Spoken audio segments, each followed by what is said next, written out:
আমাৰ ফুলনিবাৰীত ফুলি থকা ফুলেৰে সকলোকে জনাইছোঁ আগন্তুক নৱবৰ্ষৰ বহুতো শুভেচ্ছা আৰু দেওবৰীয়া বিশেষ লৈ আহিছোঁ আপোনালোকৰ বাবে। ফ্ৰেণ্ডছ, ভিডিঅ'টো চাই থাককচোন। ফ্ৰেণ্ডছ, এয়া মই আৰু আমাৰ আৰ্ট স্কুলৰ ছাত্ৰ সুদীপ ভূমিজ। তেওঁৰ সৈতে গৈ আছোঁ নগাঁও আৰ্ট ভিলেজলৈ। আৰ্ট ভিলেজৰ কথাটো আপোনালোকে জানে নহয় জানো? তাতে আছে আৰ্ট কম্পিটিশ্যন আৰু কিহৰ কাৰণে কি পাতিছোঁ সকলোবোৰ সবিশেষ আপোনালোকক জনাই আছোঁ। ভিডিঅ'টো চাই থাককচোন। হেল্ল', এয়া আৰ্ট ভিলেজৰ ওপৰ মহলা আৰু ইমান এটা সুন্দৰ পৰিৱেশ, সঁচাকৈ ভাল লাগিছিল। আজিৰ দিনটোৰ পৰিৱেশ লৈ আহিছিলোঁ মোৰ ছাত্ৰ এগৰাকীক। আপোনালোকক কৈছে আপোনালোকে দেখিছে ইতিমধ্যে গ্ৰন্থ উন্মোচন হ'ব। অকণমান পৰিৱেশটো দেখুৱাবলৈ চেষ্টা কৰিম আপোনালোকক। আৰু এতিয়া চাওক, আৰ্ট ভিলেজ আগতে বহুতবাৰ দেখুৱাই দিছোঁ আপোনালোকক, সকলোৱে জানে। তথাপি আজি কিনো কৰিছোঁ, কিয় আহিছোঁ, এই পৰিৱেশটো আপোনালোকক দেখুৱাম। চাওক বাইদেউ। ফ্ৰেণ্ডছ, এতিয়া চাওকচোন, এই ছাত্ৰ ছাত্ৰীসকলে কিমান সুন্দৰকৈ প্ৰতিযোগিতাত অংশগ্ৰহণ কৰিছে। অসমৰ বিভিন্ন চুক কোণৰ পৰা অহা ছাত্ৰ ছাত্ৰীসকল আৰু প্ৰতিযোগিতা হৈছিল আগতে। সেই প্ৰতিযোগিতাৰ পৰা বচা ছাত্ৰ ছাত্ৰীসকলক দুটা শাখাত বিভক্ত কৰি তলতো কম্পিটিশ্যন হৈ আছে, আমাৰ এয়া ওপৰতো হৈ আছে। আৰু এয়া ওপৰৰ একেবাৰে আৰ্ট ভিলেজৰ ওপৰ মহলৰ এয়া দৃশ্য চাওকচোন, কিমান সুন্দৰকৈ এখন আৰ্ট ভিলেজ কৰি থোৱা হৈছে। আৰু ফ্ৰেণ্ডছ, অলপমান দিনৰ আগতে ডিম্পু বড়ো আহি পেলাই এই আৰ্ট ভিলেজৰ ভিডিঅ' কৰি থৈ গৈছে। নিশ্চয় সকলোৱে দেখিছে নহয় জানো? আৰু কি কি হ'ব সকলোবোৰ দেখা পাব, চাই থাককচোন। যিহেতু ৰূপালী জয়ন্তী বৰ্ষ আমাৰ নগাঁৱৰ যিটো চিত্ৰাংকন বিদ্যালয়ৰ, সেই অনুষ্ঠানটোৰ লগত জড়িত হৈ পেলাই আমাৰ ছাত্ৰ এগৰাকীক মই লৈ আহিছিলোঁ। ইয়াতে যিহেতু আৰ্ট কম্পিটিশ্যন এটা হৈছিল, তেওঁৰ চিলেকশ্যন হৈছিল কাৰণে লৈ আহিছিলোঁ মোক লগত ওপৰ মহলত। আৰু ইয়াৰ পৰিৱেশটো চাওকচোন কিমান ধুনীয়া। আৰু আপোনালোকতো আৰ্ট ভিলেজৰ কথা সকলোবোৰ কৈ ৰাখিছোঁ নহয় জানো? আৰু এতিয়া চাওঁগৈ আহক অকণমান আৰু এখেতক সকলোৱে হয়তো চিনি পাইছে।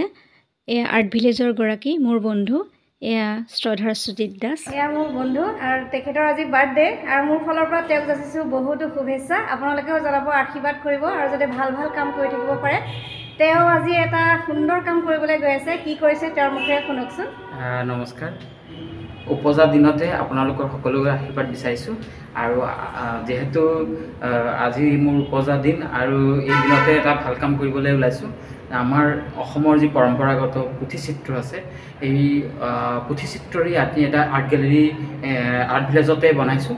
গতিকে ইয়াৰ আজি উন্মোচনী হ'ব। আমাৰ শ্ৰদ্ধাৰ লেটুকৰাম সত্ৰৰ সত্ৰাধিকাৰ কৃষ্ণ গোস্বামী দেৱে আমাৰ এই অনুষ্ঠানটিৰ উদ্বোধন কৰিব। আৰু আপোনালোকৰ সকলোৰে আশীৰ্বাদ বিচাৰিছোঁ। আপোনালোকে আহিব আৰ্ট ভিলেজত, এই অনুষ্ঠান যিটো গেলেৰী আছে চাব, আপোনাক পৰিদৰ্শন কৰিব।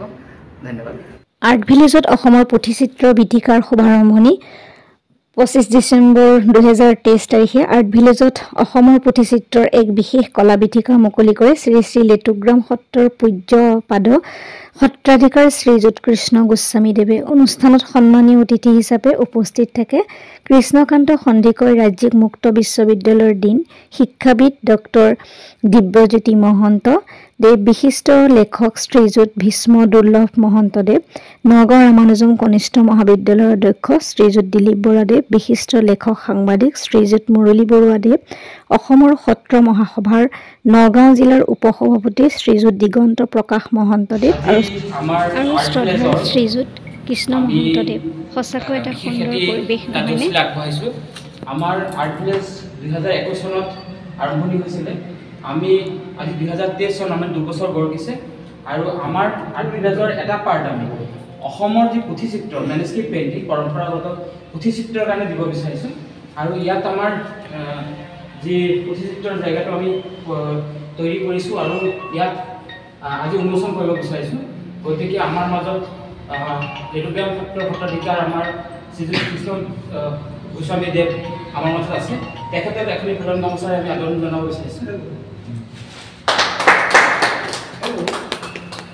আৰু ভৱিষ্যতত আমি আজি এই আৰ্ট ভিলেজৰ আৰ্ট গেলেৰী ফিতা কাটিবলৈ অনুৰোধ জনাইছোঁ। কাষতে কৃষ্ণৰ পৰা আপোনাৰ হেৰিয়া কৰি দিয়া।